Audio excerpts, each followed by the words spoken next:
My teenage years were full of sketching, angst, and trouble. I wasn't popular or unpopular. Maybe just forgettable. I guess that gave me a sense of freedom, so I hung out with crazy kids, doing crazy things, even though I mostly just watched the chaos ensue. We did it all. Put fireworks in mailboxes, hide roadkill in people's garages, break windows of the barber shop in Anchorage. My dad was furious, but he was so busy working he couldn't do much to stop me from going out. I think being an adult means there's no one to stop you making hard decisions. He had to make a living, and he couldn't be in two places at once. Yeah, I realize that now. But at the time, I was sure he was more interested in growing his business than what was going on with me.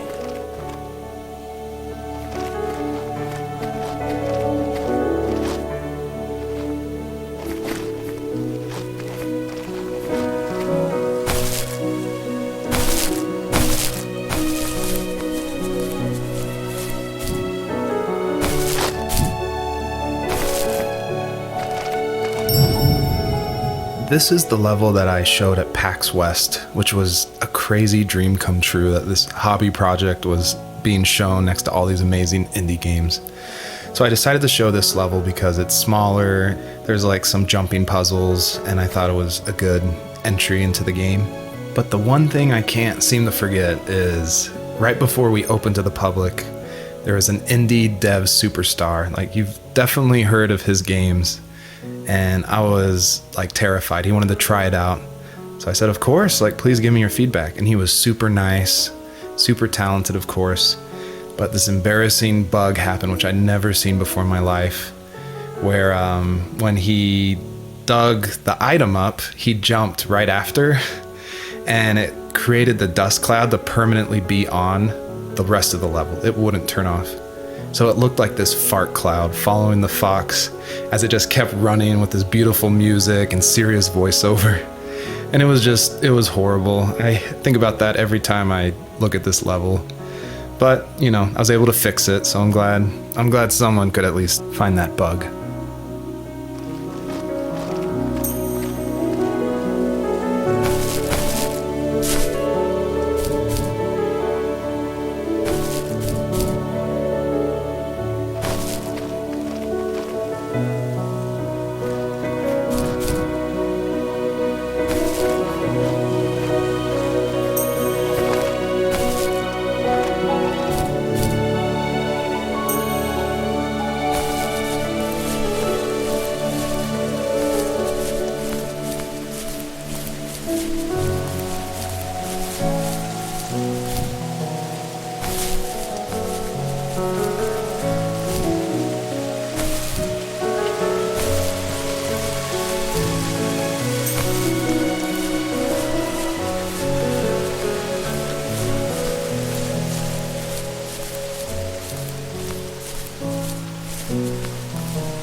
I always wanted this game to be very meditative and relaxing, but I know there's a balance between keeping the player's interest.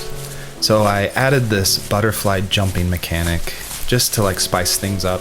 I used a plugin called Playmaker for Unity, which in a visual editor lets you do interactive things, which is perfect for me because I do come from a film and design background. But on the flip side, I really wish I was good at code, because this jumping mechanic, the jumping mechanic in the whole game actually has frustrated a lot of players. But hopefully I've been able to fine tune it, so it should feel a lot better now. I would just hate that this meditative game would get frustrating, so I've definitely I've lowered the gravity, I've made the jumps more consistent, so hopefully people can just focus on the world and the story.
working another late night, and my friends were over, saying how bored they were and how they'd come all the way out to my house for nothing.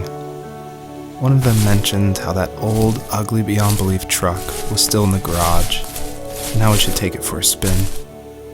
I was only 15, so I kind of fought it for a while. The next thing I knew, we were careening around the mountain path, rocks spitting onto the sides of the cliff, while my dad's cringeworthy bluegrass blared out the speakers. I drove while my friends were in the back of that yellow and purple truck, throwing beer bottles and trash at anything remotely interesting. Felt like I was soaring in the air with borrowed wings.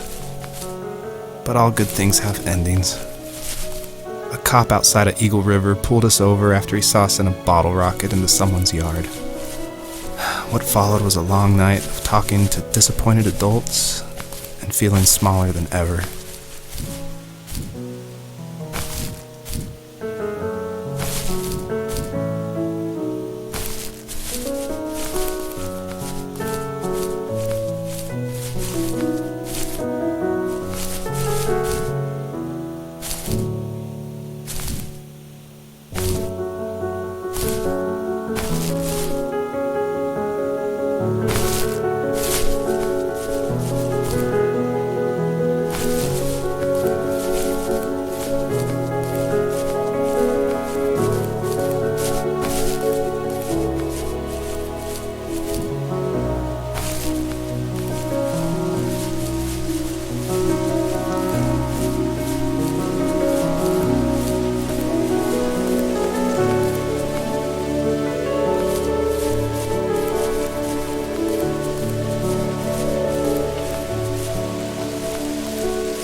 notice there's a little pond here, and believe it or not, I tried everything I could to get swimming working in this game, and I just could not do it, unfortunately.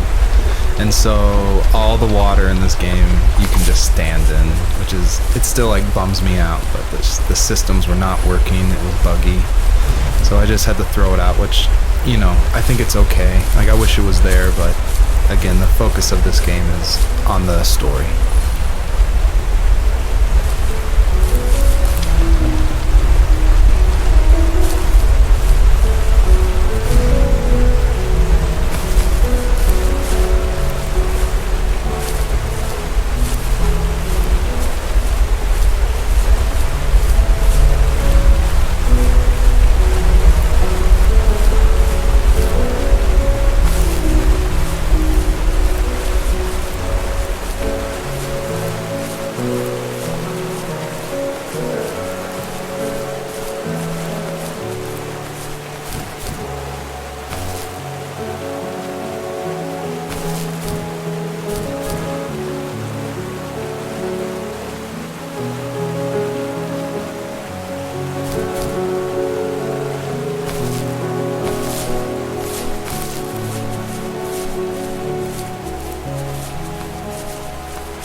After he drove me home from the police station, I blew up at him, saying how I never wanted to be like him, how I was going to be someone and leave that hick icebox for good. He just looked forward at the road with tired eyes. I took out that bluegrass tape from the cassette deck and chucked it out the window. In my sage teenage wisdom, I thought I had proved the ultimate point. But my dad had a different idea. He slammed the brakes, slowly bowed his head while gripping the steering wheel, and finally looked at me. All he said, like it was a polite request, was, "Make this right." I sat there in silence, fuming, but I eventually got out and combed every square inch of the woods, muttering profanity after profanity. I found it 30 minutes later, near a small waterfall off the road. I went back to the truck, put the wet tape back in, and sure enough, it worked. We didn't speak another word to each other the rest of the night.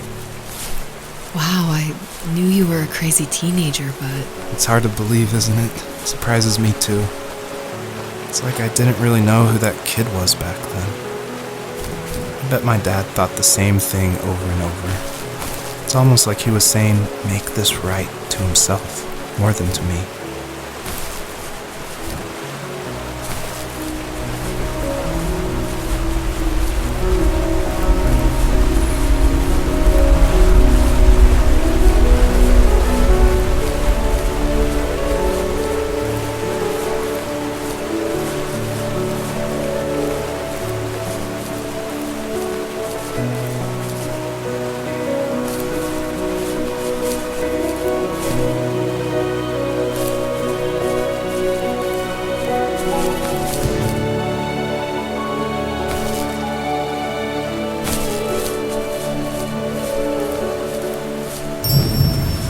My biggest hope for the players that are playing is that they realize how similar these two parallel stories are, of this fox looking for her missing cubs, and also of this son reconnecting with his father. And so I try to add little touches in the voiceover and in the environment to help draw those parallels, even if they seem totally dissimilar. A big example is the truck, for instance, that Joseph grew up with. It's purple and yellow like the butterflies for this fox. So I tried to add as many touches like that throughout the story as possible.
and I laughed along, pretending it didn't bother me.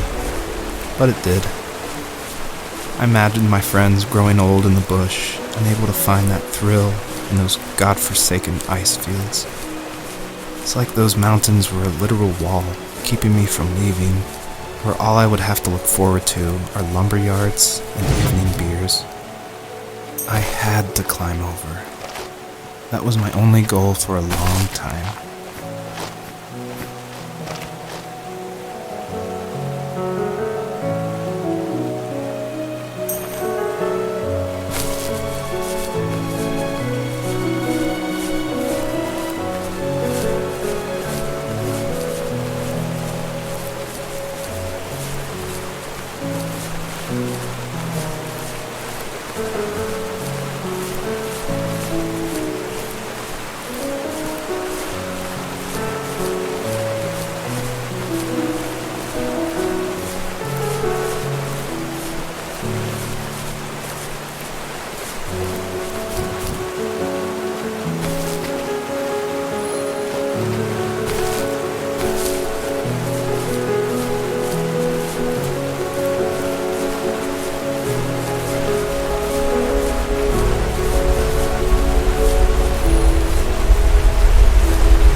If there was some way I could take my love of drawing and turn it into a way of escape, nothing would make me happier.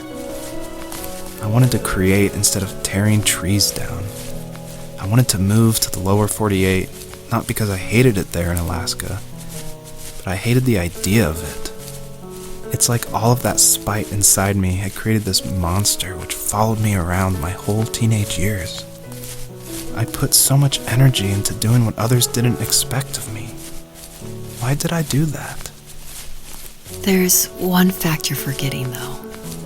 If you didn't have that fire in you, we probably would have never met. You're absolutely right. Maybe the destination is all that matters in the end. But then why am I awake? Why am I seeing this fox go on her journey? And why can't I stop thinking about my dad?